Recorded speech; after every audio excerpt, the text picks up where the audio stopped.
The rain hammered down on Karis, 7 like bullets from heaven. Jake Morrison pulled his jacket tighter and ran toward his repair depot, boots splashing through puddles of red mud. The storm had knocked out the power grid again, and he needed to secure his tools before the wind scattered them across the wasteland. He was halfway to the main building when he heard it. A sound like metal scraping against metal but alive somehow. Painful. Jake stopped and listened. There it was again, coming from the scrap yard behind the depot. Jake grabbed his flashlight and walked into the maze of broken starship parts and rusted machinery. The beam of light swept across twisted metal until it caught something that made his breath stop. White scales.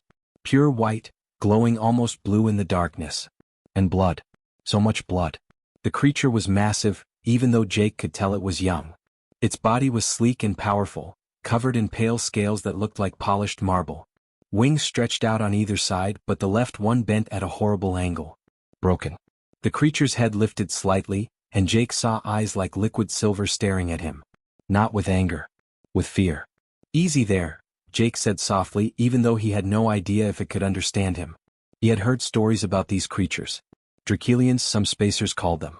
Dragons from the old myths. Most people thought they were just legends. But here one was bleeding out in his scrap yard. Jake should have called someone. The authorities. A xenobiologist. Anyone. But the nearest help was 3 days away, and this creature would be dead by morning. He looked at those silver eyes again and made a choice.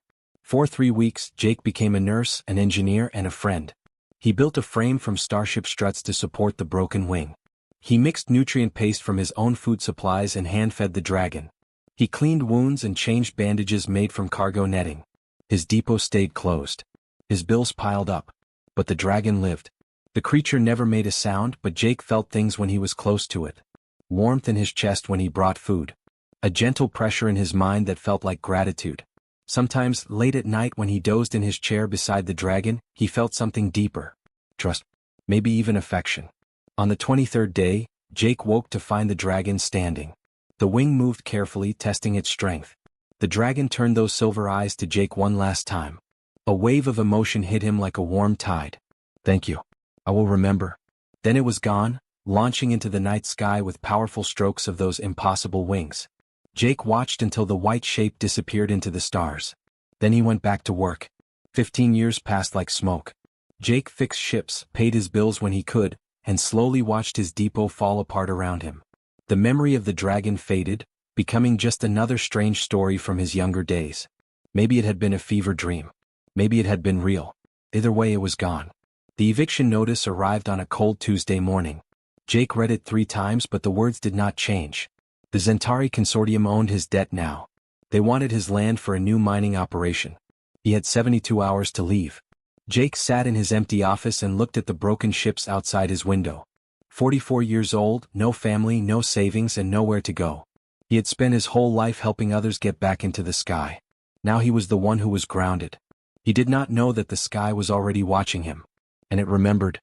The Zentari enforcers arrived exactly on time.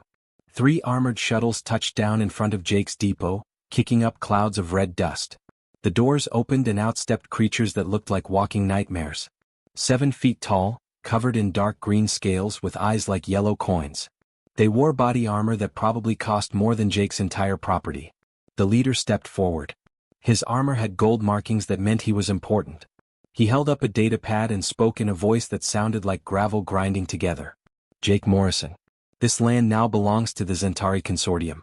You have 72 hours to remove all personal items. Anything left behind becomes our property." Jake stood in his doorway, wrench still in his hand. "I've worked this land for 20 years. Your debt says otherwise." The enforcer's mouth pulled back in something like a smile, showing too many teeth. "You should have paid your bills, human." The other enforcers spread out, already marking his buildings with holographic tags. They were not here to negotiate. They were here to take everything. Jake felt something break inside him. Not anger. Just tiredness. He had fought so hard for so long and now it was ending like this. He dropped the wrench and watched it clatter on the ground. Then the sky went dark. At first, Jake thought it was another storm. But storms did not move like this. Storms did not blot out the sun in the shape of ships. Massive ships. Dozens of them dropping out of hyperspace with flashes of blue light. The smallest was the size of a city block. The largest looked like a moving mountain. The Zentari enforcers stopped tagging buildings and looked up. Their yellow eyes went wide. Dracelian War Fleet, one of them whispered. That's impossible. They never leave their territory. The largest ship descended slowly, its hull gleaming white and silver. Landing gear extended, and the ship settled onto the desert floor half a mile away. The ground shook. Red dust rolled across the depot like a wave. A ramp lowered from the ship's belly. Jake squinted against the sun and saw a figure walking down. It moved with perfect grace, each step deliberate. As it came closer, Jake saw white scales catching the light. Biomechanical armor covered its chest and limbs, but the armor looked strange. Familiar. Parts of it were made from old starship components. Salvaged parts. Parts that looked exactly like the ones Jake had used to build a wing brace 15 years ago. The dragon stopped 20 feet away. It was huge now, fully grown, standing tall on two powerful legs. Its wings folded against its back, and Jake could see the left one bore the same armor integration. The same brace design. Still there. Still worn like a badge of honor. Those silver eyes locked onto Jake's face. Bond brother, the dragon said, its voice deep and resonant. I am Kiravesh, Crown Prince of the Dracelian Empire. 15 years ago you saved my life and asked for nothing. Among my people such a debt is sacred. I have searched for you across 1,000 worlds. Jake's mouth opened, but no words came out. The Zentari leader stepped forward, trying to sound brave. This is a legal matter. The consortium has claimed to. Kiravesh's head turned slowly toward the enforcer. 30 more dragons stepped off the ramp behind him, all wearing combat armor. The sky above filled with the shadows of warships. Leave, Kiravesh said quietly. Now. The Zentari enforcers ran for their shuttles. Jake sat in a room that looked like it was carved from crystal and starlight. Everything on the Dracelian ship was beautiful and strange. The walls hummed with soft music. The air smelled like thunderstorms and cinnamon. He held a cup of something warm that tasted like honey and electricity. Kiravesh sat across from him, his massive form somehow fitting perfectly into the elegant space. Other dragons moved through the ship beyond the doorway, their scales shimmering in colors Jake had no names for. But Kiravesh remained pure white, standing out like a ghost among his own people. I barely remember it, Jake said, staring into his cup. You were just this hurt creature in my scrapyard. I did what anyone would do. No. Kiravesh's voice was gentle but firm. That is where you are wrong, Bond brother. Most beings would have called authorities. Sold information about my location. Asked for payment. You did none of these things. You gave 3 weeks of your life, your food, your resources. You slept on the floor beside me to monitor my fever. You sang to me when the pain was bad. Jake looked up, surprised. You remember that? I remember everything. Kiravesh touched the armor on his left wing. I kept every piece you made. My advisor said I should replace them with proper Dracelian technology. I refused. These pieces remind me of who I want to be. A smaller dragon entered, carrying a holographic display. She bowed to Kiravesh and activated the projection. Jake saw dozens of planets, all marked in red. The Zentari Consortium, Kiravesh explained. They are not just taking your land. They have been exploiting human colonies across 27 systems. They use legal words and complicated contracts to steal from people who cannot fight back. Your species is still young to the galaxy. Still learning the ways of galactic law. The consortium takes advantage of this. Jake studied the hologram. Each red planet showed names, debts, families displaced. Thousands of humans losing their homes just like him. It is worse, the female dragon said. Our intelligence shows they are also enslaving species from uncontacted worlds. Stealing technology from protected planets. Breaking 17 interstellar treaties. Kiravesh waved a clawed hand and the hologram changed. Now it showed rooms full of strange beings in chains. Warehouses packed with stolen artifacts. Documents with forged signatures. I can give you wealth, Kiravesh said, looking at Jake. Enough to buy 100 depots. Enough to never worry again. You would live in comfort for the rest of your days. This is the least I owe you. Jake thought about it. A soft bed. Good food. No more struggling. Sounded like a dream. Then he thought about the faces in that hologram. Families like his, people just trying to survive. He thought about the enslaved beings in those chains. Or, Jake asked. Kiravesh's eyes brightened. Or you help me stop them. You go undercover to a consortium station as a mechanic. You gather evidence we can use. It will be dangerous. You could be caught. You could die. Why me? You have whole armies. Because you are human, Kiravesh said simply. The galaxy has seen our ships and our weapons. But they have not yet seen what humans truly are. Your people have something special. You call it stubbornness. We call it unbreakable spirit. You help those who cannot help themselves, even when it costs you everything. The galaxy needs to see this. Jake set down his cup. His hands were shaking, but not from fear. When do we start? Kiravesh's mouth curved in what might have been a smile. Now, Bond brother. We start now. The consortium station was a massive wheel spinning in the darkness of space.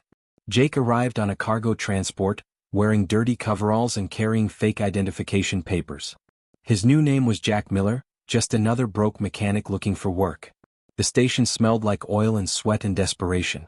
Thousands of workers moved through narrow corridors, all wearing the same gray uniforms. Humans, aliens, beings Jake had never seen before. All of them looked tired. All of them looked trapped. Jake got hired in Maintenance Section 7. His boss was a Zentari named Grusk who barely looked at him. You fix what breaks. You don't ask questions. You get paid on the 15th. Understand? Yes, sir, Jake said, keeping his eyes down. For 2 weeks, Jake fixed pipes and rewired circuits and learned the station's secrets. He wore a small recording device hidden in his belt buckle, courtesy of Kiravesh's technology.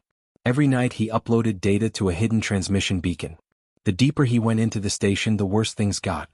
Behind locked doors in Section 12, Jake found the truth. Beings in cages. Not prisoners. Slaves. Species from planets that had not yet made contact with the galaxy. They were being trained to work in mines, factories, places too dangerous for expensive robots. Jake's hands shook as he recorded everything.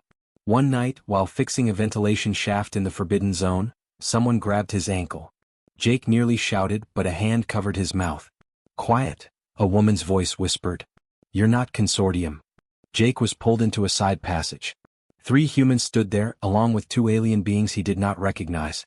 They all wore the same maintenance uniforms, but their eyes were sharp and alert. We've been watching you, the woman said. She was young, maybe 25, with short black hair and a scar across her cheek. You move like someone looking for something. Recording things. We do the same. Who are you? Resistance. There are 200 of us on this station. Humans mostly. Some aliens who are sick of the consortium's lies. She held out her hand. I'm Sarah Chin. Welcome to the fight. Jake learned that humans had been quietly resisting across dozens of stations. Small acts of sabotage. Helping slaves escape. Stealing evidence. They had been doing it for years, waiting for someone to make the galaxy listen. We heard rumors, Sarah said, that a human made friends with a Dracelian prince. That he was coming to take down the consortium. Please tell me that's you. Jake smiled. That's me. Together, they planted evidence deep in the station's computer core. Financial records. Slave manifests. Communications that proved the consortium directors knew exactly what they were doing. Jake uploaded everything to Kiravesh. The extraction was supposed to be simple. Jake would board a supply ship at 0600 and disappear. But someone had been watching. As Jake walked toward the docking bay, alarms screamed. Doors slammed shut. Zentari security filled the corridor, weapons raised. Standing behind them was the biggest Zentari Jake had ever seen. His scales were almost black and his armor had crimson markings. Director Vexcora. The one who ran the entire operation. Jake Morrison, Vexcora said, reading from a data pad. Or should I call you by your real name? The human who saved the Dragon Prince. His yellow eyes gleamed. Did you think we would not notice? Did you think we would not prepare? 2 guards grabbed Jake's arms. He struggled but could not break free. The Dracelians won't start a war over one worthless human, Vexcora said. And when they don't come, everyone will see that your precious prince only cares about his own kind. We will broadcast your execution across the sector. Let it be a lesson. Jake was dragged away, but he was not afraid. He had done his part. The evidence was out there. Kiravesh would know what to do. He hoped. Jake hung in chains in the center of the station's main plaza. His face was bruised, one eye swollen shut. Blood dripped from his split lip. Thousands of workers were forced to watch, surrounded by armed guards. Giant screens showed Jake's face to every corner of the station. Director Vexcora stood on a platform, speaking into cameras that broadcast across the entire sector. This human came here as a spy.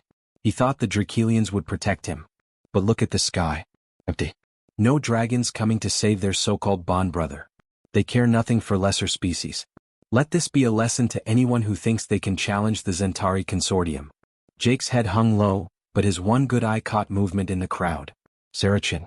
Other resistance members. They were spreading out, getting into position. Jake had told them the plan before his capture. If Kiravesh did not come, they would fight anyway. Then the station shook. Not violently. Just a gentle tremor, like the universe taking a breath. Every screen in the plaza suddenly changed. Vexcora's face disappeared, replaced by something else. Ships. Hundreds of them dropping out of hyperspace in perfect formation. White and silver hulls gleaming against the black of space. The Dracelian war fleet. But they were not alone. Jake's working eye widened as he saw other ships joining them. The elegant vessels of the Andrali Federation. The geometric warships of the Kelthran Assembly. A dozen other species, all flying in formation with the dragons. Vexcora's confident expression cracked like glass. Kiravesh's voice boomed through every speaker on the station. You said we would not come for one human. You were wrong. Jake Morrison represents everything your consortium fears. Courage without seeking reward. Strength used to protect the weak. Compassion given freely. Release him or face judgment. Vexcora screamed orders. Guards moved to execute Jake immediately. But they never got the chance. Jake had spent 2 weeks learning every weakness in this station. He had shared that information with Sarah and her resistance. Now, as weapons powered up and chaos erupted, the prisoners struck from within. Maintenance tunnels exploded open.